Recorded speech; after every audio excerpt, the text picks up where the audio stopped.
안녕하십니까. 이주영 법무사입니다. 개인회생이라는 것은 채무자가 일정한 소득이 있는 경우에 일정한 소득에서 최저생계비를 제외하고 가용소득이 있는 경우 이를 일정 기간 동안에 변제를 하고 나면 나머지 부채를 면책을 받는 제도입니다. 그런데 채무자가 개인회생을 진행하는 도중에 사망을 하는 경우가 있고 이를 상속인들이 계속해서 변제금을 납부하는 경우도 발생하게 됩니다.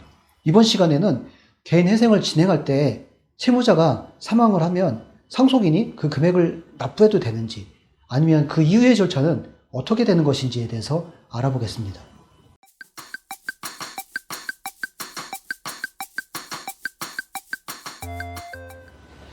채무자가 개인회생 절차를 진행하는 도중에 사망을 하면 어떻게 될까요?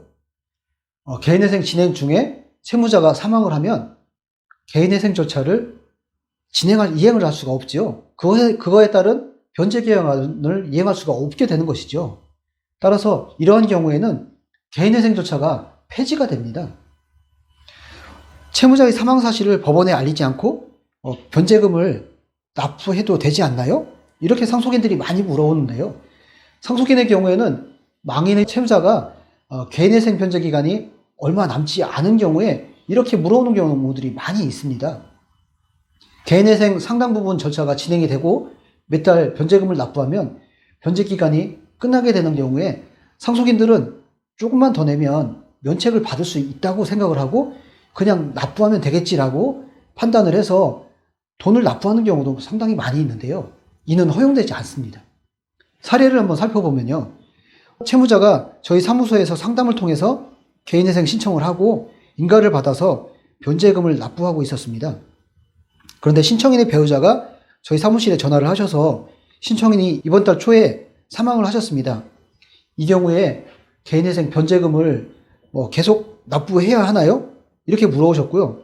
또 상속인이 위 채무 2억 원이 있는데 이를 모두 갚아야 됩니까? 라고 상담을 해 오셨습니다. 우선 변제금 납부해야 될까요? 납부하시면 안 됩니다. 상속인이 부채를 모두 갚아야 될까요? 모두 갚지 않아도 되죠. 이 경우에 한정승인을 받으시면 됩니다. 실제 이 사례의 경우에 한정승인 신청을 하고 상속인이 상속재산의 범위 내에서 부채를 변제를 하겠다라고 하면 모든 사항들이 해결이 되는 것입니다. 개인회생을 하면서 채무자가 사망하는 경우에 각 단계별로 이를 나누어서 알아보겠습니다. 개인회생 신청 후에 변제계획 인가 전 채무자가 사망한 경우가 있죠. 이 경우에는요, 개인회생 개시결정 후에 변제계획이 인가가 되기 전에 채무자가 사망을 하면 개인회생 절차가 폐지가 됩니다. 개인회생은 채무자가 가용소득으로 변제계획안을 수행하는 절차이기 때문에 채무자가 변제계획 인가 전에 사망을 하면 변제계획안을 인가할 수가 없게 되는 것이죠. 두 번째로 변제계획 인가 후에 채무자가 사망하는 경우도 발생합니다. 변제계획이 인가된 이후에 채무자가 사망했다면 매달 돈을 낼 수 있는 주체가 없게 되는 것입니다. 따라서 이 경우에도 개인회생 절차는 폐지가 됩니다. 나머지 세 번째로는요, 변제를 완료한 후에 면책을 받기 전에 사망하는 경우도 있습니다. 이 경우에 채무자가 변제를 완료했지만 사망을 해서 면책 신청서를 제출하지 못하게 되는 경우가 있습니다. 이 경우에는 법원이 직권으로 면책 결정을 해서 신청인의 나머지 채무를 탕감받을 수가 있는데요. 하지만 이렇게 상속인이 면책 신청을 하더라도 이는 법원의 직권사항이기 때문에 채무자의 상속인이 법원에 면책 신청을 해달라고 촉구를 하는 정도의 의견이다라고 보시면 됩니다. 이 사례에서 저희 사무소는 상속인에게 상속 한정 승인을 하도록 절차를 진행해드렸고요.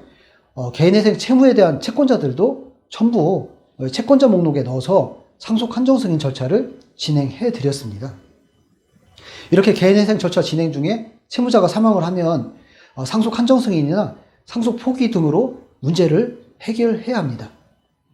이상 개인회생 진행 중에 채무자가 사망을 하면 절차는 어떻게 되는 것인지에 대해서 상세히 알아보았습니다. 감사합니다.